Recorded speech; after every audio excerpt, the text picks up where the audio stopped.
Marcus Satterfield's comments. And if you haven't heard them, let me just kind of give you an idea of what we're talking about and where the big flaw is, right? It's almost good in a way that we got an answer, but it's disheartening how disappointing the answer was, right? So in one way, I credit Satterfield for um, you know, owning up to it at least to the best extent that he can. Because I've seen people talking about it's on, saying it's their fault is, wrong of them to say.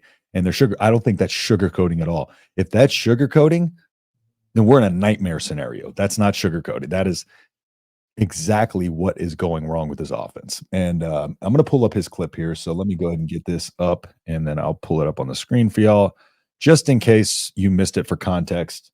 Let's go ahead and restart this here. So, Marcus, as a play caller, what's that target number for yards per play that you would aim for? and make sure y'all can hear that. Let me know. That's a good play. Or it's between 4 and 6. I don't know what that. I honestly don't even know what leads the country in yards per play. What would be a top yards per play? You guys are at 5.5 right now. That's why I asked. Yeah, it's a great question. You stopped me. I don't want to lie to you. I don't know what's leading the country, but I want it to be a little bit more than what it is now, for sure. Marcus has. All right. So, big concern there, right? And when there seems to be this general, it seems to be scattered with how people view yards per play. But I think the biggest thing here that came out of this is, and yards per play is very, very important. It is a very, you need to have a baseline there. And for people that don't know, it's kind of an aggregate. It's an average, right? So it's not saying like, oh, we get 4 to 6 yards per play every single play, right? It's an average. And with this offense having, a lot of its plays being downfield explosive, that should just show you just how big the disparity is of when this offense is clicking and when it's not clicking. And we see the drop off, right? We saw Rutgers, we saw the Indiana game, and most of the stuff I've been saying also, since the Illinois game has reared its ugly head. And what I broke down in my video right after the Rutgers game, I was talking about how our offense doesn't have identity, how we haven't established a run, how we need to get in a specific set of a base set of plays and be able to run our offense off of that. And when listening to the old Glenn Thomas press conferences, he alluded to that being something that's going to be a focus. And it hasn't been, because that's something, again, that I've been calling out that isn't the issue.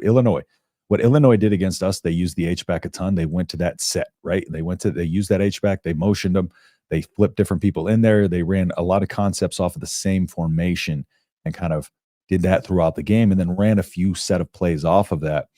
And in the post game from Indiana, I was just kind of talking about how we don't have a simplified plan B to fall back on. If execution is a problem, simplify it, right? Why are we not executing, right? Is it coaching? Are the schemes a little too complex? Like, why are these questions just now being answered? Why are they just now realizing it? Another thing that he said was talking about learning that he needs to run the ball to win in the Big Ten. And I don't understand, when looking at former Satterfield teams, Baylor, et cetera, at Baylor, that team had balance, right? It was about 165 or 100, probably about 130 yards rushing to maybe 260 passing. And they had a really good quarterback at Baylor. But it doesn't make sense to me how he is a type of guy who loves, too tight end, big physical sets, and yet he's not asserting his physicality in the run game. And that has been an issue. The lateral stuff isn't working. And they finally said that today, like our perimeter blocking has been an issue all year. The lateral stuff has not been working. The only plays that, and when I went through a drive-by drive of the Rutgers game, the only drives that we scored on, the 2 drives that we scored on, we didn't throw laterally one time. We balanced out run and pass. And we ran that little tunnel screen to Ramir that went for about 40 yards, something like that. That was up the middle, not on the perimeter, right? And so anything to the perimeter is getting stopped at the line or behind the line. You know, sorry, that video just started playing again. And so with that being said, like Jamal Banks, for instance, D'Angelo Pons was out on the outside with Jamal Banks on one of the plays. And Jamal Banks is 6'4", 220. D'Angelo Pons is about 5'9", 180, probably. And, you know, Banks just got thrown off by him. Just pure tenacity, pure will, pure fight. And that was when the game was pretty much, I mean, that was when they had 28 points on us already. And you started to already kind of see some of those elements, but they still were attacking. They still wanted it. They stayed locked in the whole game. Nebraska did not. Now, the other clip that I was talking about that's really concerning to me, and this is exactly what popped up in my head when I heard Satterfield say this and people talk about Glenn Thomas. I'm like, hold on one second, because the way this offensive operation works is everybody has a say, right? And so I think we have to start asking questions to maybe the Glenn Thomases of the world too, and see who's all in on this operation. And I'm gonna play this clip so you understand what I'm talking about. But here's Glenn Thomas at his early press conference, his introductory press conference. And I want you to listen to this. Not only this part, but the part about the 49ers style of offense that they want to run, complementary football, running things out of a base formation, all of the things that have been saying. And this, again, introductory press conference, I'm going to let it roll here. Get you, pass completed on, 3rd and 8. Hey, Coach Steve Marek with Rivals. How is the process? What does it look like with you joining the room with Marcus Satterfield and helping design the offense and design specific plays? Like, how big of a role will you have? Well, I think everybody will have a significant role. That's one thing I appreciate about Coach Rule is he lets everybody in the building have a role. It doesn't matter where good information come from. Let's bring it to the table. And I think that's one thing I do appreciate about Coach Sat is there's no ego involved. I mean, for me, for him, for Coach Rule, it doesn't matter where that idea comes from. Who brings it to the table. Let's put the best ideas up front, and then let's sort it out from there and put the best game plan we can together. Coach Rule has said that he has an appreciation for the San Francisco 49ers offense. You yourself, maybe when you look at that, what do you like about that? I think they do a good job. We played them, I think, the first year of the season. We played them last year, and I have a history with Kyle a little bit in the NFL, and I've always appreciated how he plays complementary football. So, he'll have 3 or 4 plays off of a similar formation, shift, motion, so that creates that complexity for the defense. You're always talking about illusion of complexity. You might be running base concepts, if you will, but just with a multitude of formation shifts, motions that complement each other. Coach, you were out in Arizona for a while. All right. So so like that is something, I know Satterfield's taking a lot of heat, rightfully so. But this seems to be, and if that's true, right? If that's the case, there seems to be more questions that need to be asked about this quote unquote process, because it's something they've used before. They came in here with a system they wanted to use. Glenn Thomas really needed to, he talked about coming in and having that base formation using motions. Why aren't we doing that? Where is the communication drop? And that's why I'm like, I understand we're going after Satterfield, rightfully so, right? However, there still needs to be more questions asked about the entirety of this process, because if this process stays the same and we rotate a person out, does it fix it? Are there actually collective minds coming in and game planning this, or is it something that Satterfield has taken on himself and taken over himself? Did things change as we've gone along in this season? I still think there's a lot of questions that we need to ask about the entirety of how we're game planning, scheming these plays up, these drives up, because we can't even score on the scripted drives to start the game. And that's another thing that's wildly concerning. That was something we started out doing well against, lesser competition for the most part, but now it seems like Nebraska can't really find their footing on the offensive side of the ball, and even in the opening drives. And when I broke down the Purdue film, I talked about a few things in there where on the film, we had a 1st and 10 and we had a lateral play, right? Didn't go anywhere. So 2nd and 10 comes up.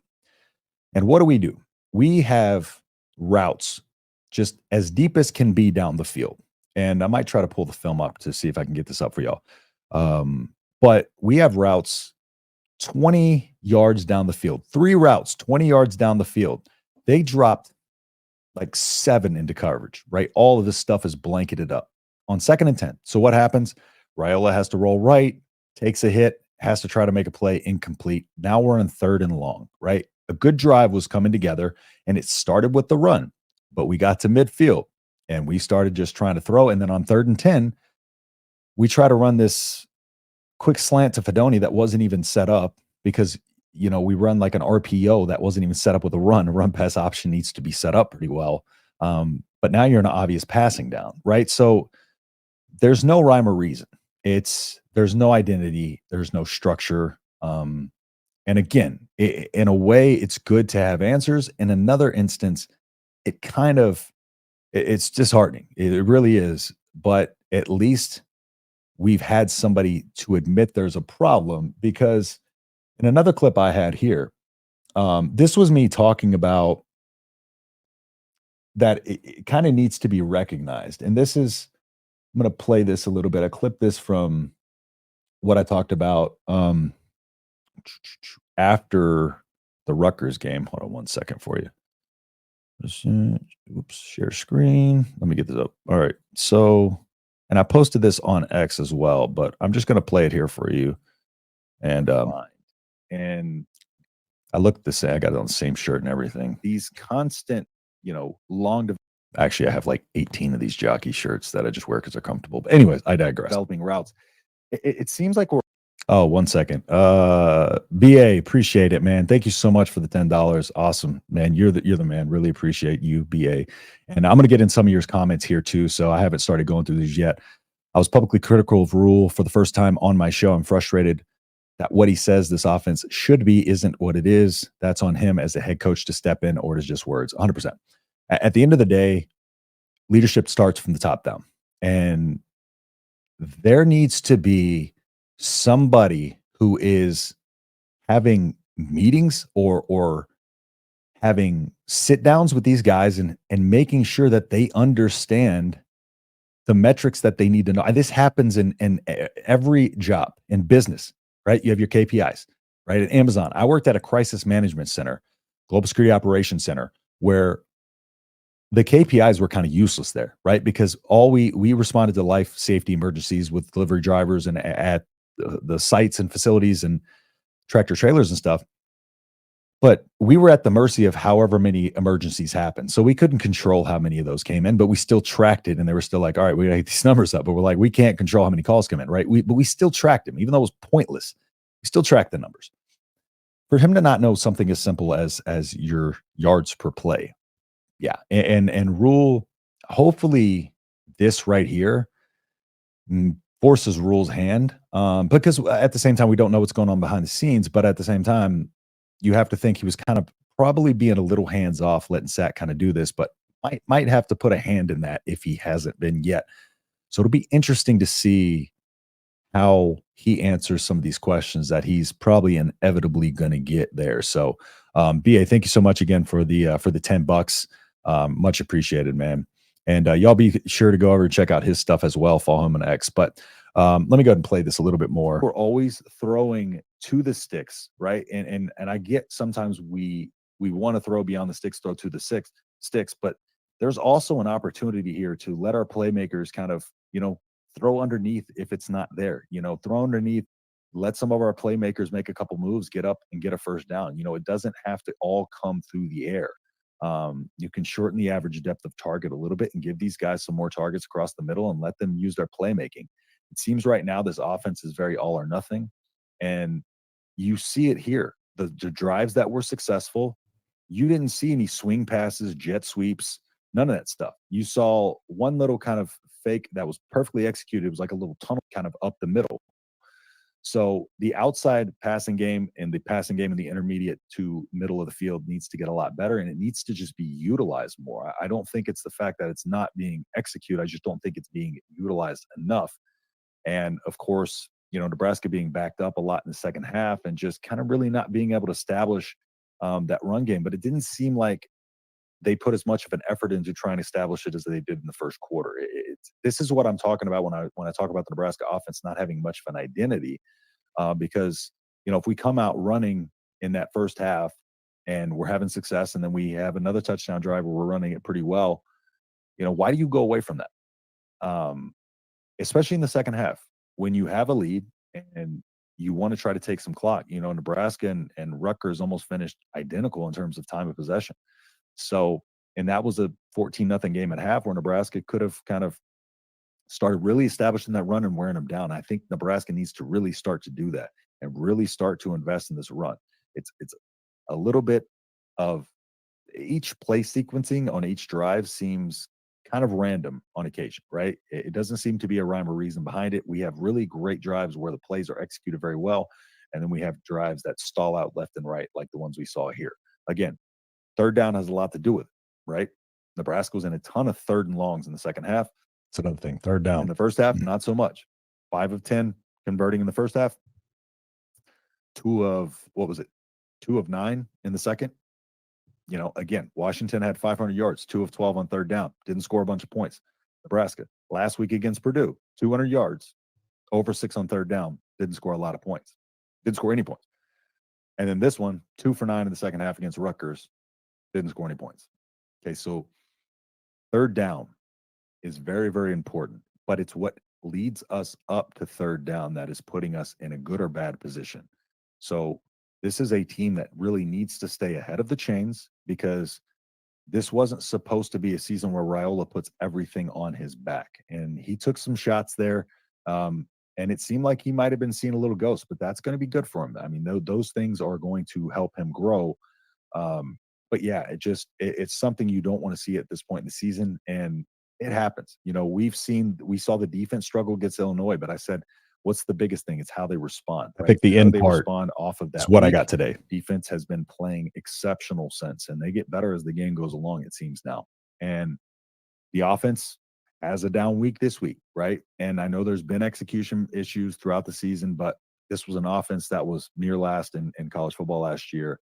And these are things that can be fixed if somebody recognizes it and is able to kind of add those elements to Nebraska's offense and really start to focus on, we just need to get north-south on these plays, right? Stop swinging it out wide. It's not working. Get north-south, establish your physicality, run the ball, try to wear them down. I think that's going to be very, very important against Indiana. All right. I see y'all's comments. But like, it's baffling to me, That right? needs to be refined. Holy cow, I'm hearing myself again. All right. It's baffling to me that some of us as fans, and in that video, I get sometimes I get chastised because I'm not a quote unquote coach, right? But how are we as analysts, fans, whatever, how are some of us able to identify the issues? And when watching the film a couple times through, but our coaching staff couldn't find out those things before the bye week, or implement those things, or work on those executions, or take some of the stuff that isn't working out. Look at the efficiency of the plays, right? Take the plays that are working, take the efficient plays, and let's try to utilize those, right? There's no system right now. And that's the sad part, is the fact that we can sit here and we can identify our weaknesses, but our staff can't. I think that's the most disheartening part about it, is you have an offensive coordinator in Satterfield who's been doing this at the NFL level, at the college level. He's been doing this for like 30 years. And so how is he not realizing that you need to establish a run game? It's unbelievable. I'm going to get into some of y'all's comments. As a former wide receiver at tight end coach, I'm also furious about him saying he is known for a long time. The perimeter blocking has been bad, obviously. But he has been more reactionary to it instead of proactive. Yeah. That's a very good point. How are we correcting it? That's another thing that wasn't getting asked, is just how are these things getting corrected, or what are we doing to correct these things? And I remember Matt Rule talking about how last year he didn't really know he needed to coach the turnovers harder, like preventatively, until Ron Brown told him late in the season. And so maybe this is another instance where maybe Rule will kind of seek guidance, or another situation where maybe he's, going to try to at least get some perspective into this and how to fix it. I know Rule's ego is not too big for that, but again, to BA's point earlier, it starts at the top, and Rule's still the guy. Rule's, it's never changed. I love Rule just as much as I did before, but it's right to question these things when they pop up, for sure. And right now he needs to be questioned on that, because this is a part of his operation, a part of his scheme, a part of his staff, and he's the guy. And he even said as much. When it comes to recruiting, here's how he operates, right? They'll watch some guys on film, and he said they have like 20, 30, maybe, guys in a room, right? And what they do is they'll watch some film from a few different players, and then they all rank them kind of on these pieces of paper. And they take all of those in, and, he gets the say from all those guys.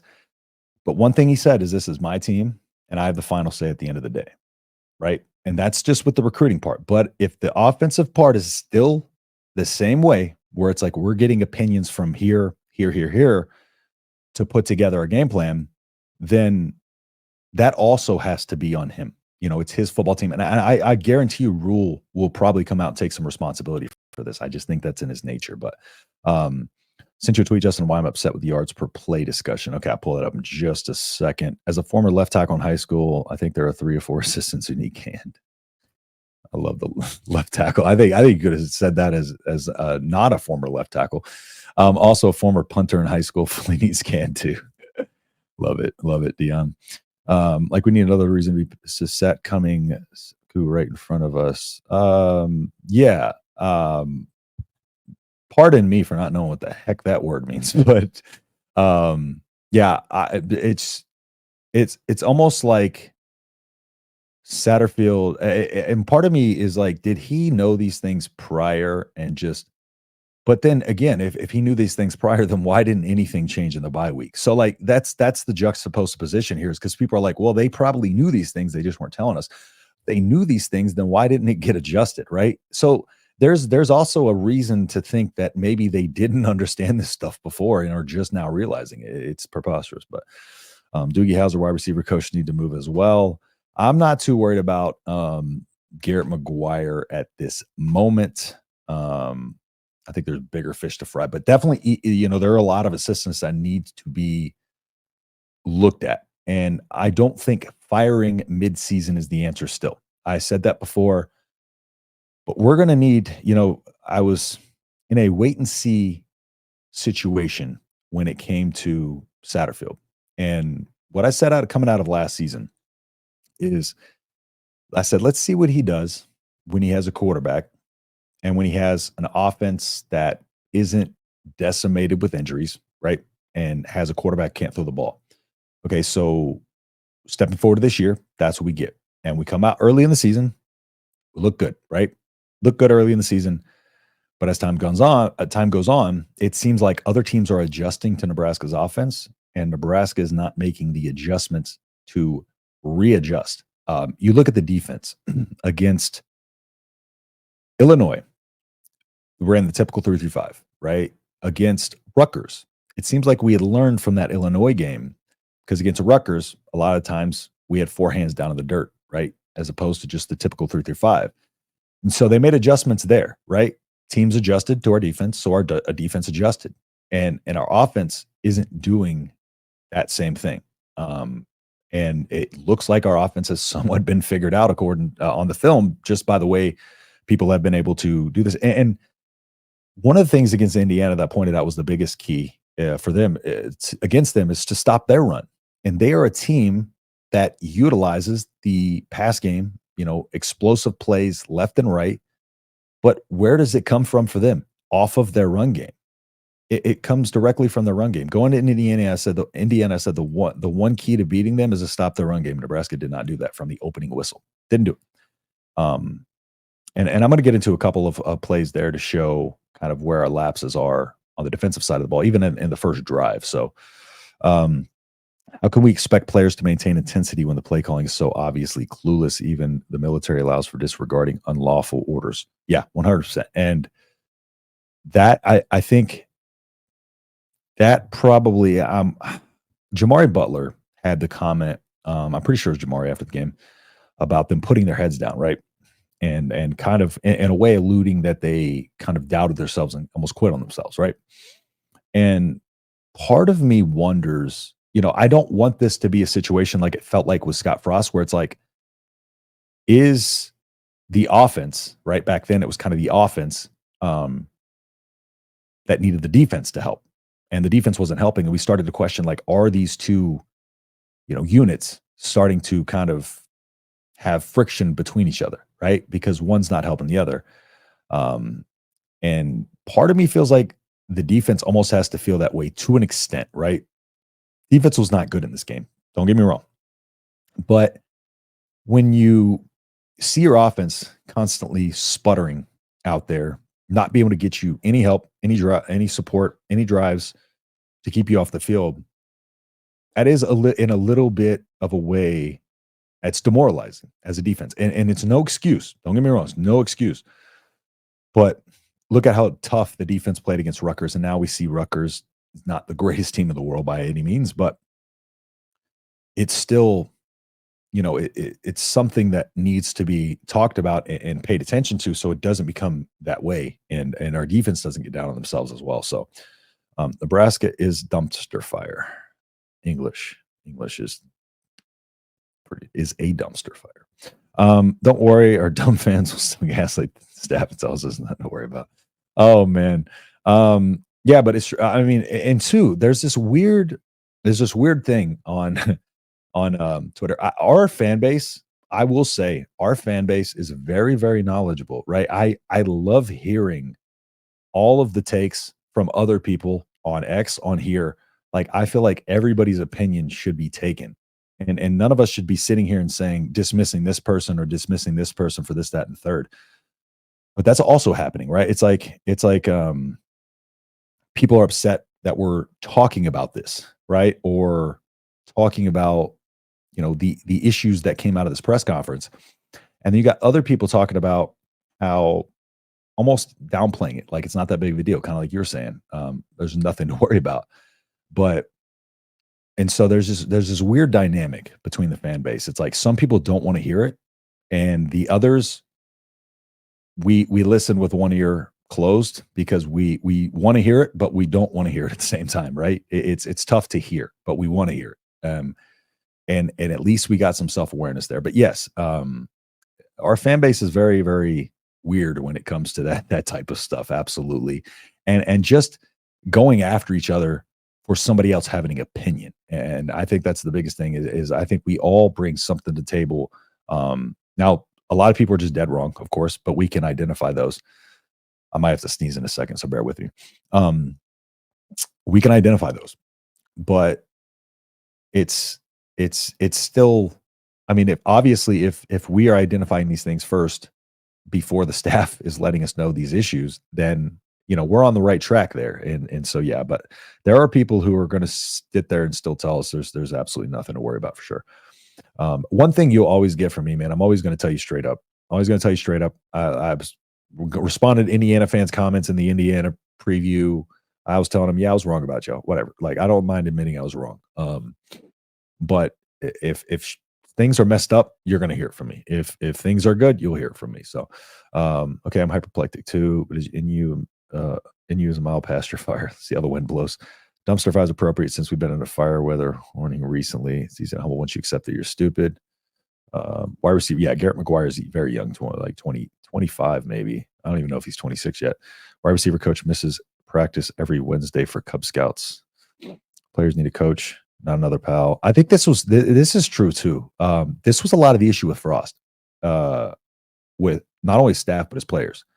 Very much was the good old boys club when it came to how he managed his staff, how he managed his players. And I think there's a variable there, and being buddy, but knowing how to be a leader, right? And a true leader knows how to draw that line. And one of the things here, Husker D is a good point, is a guy like Garrett McGuire that is that young, he's kind of learning how to be a leader as he goes, right?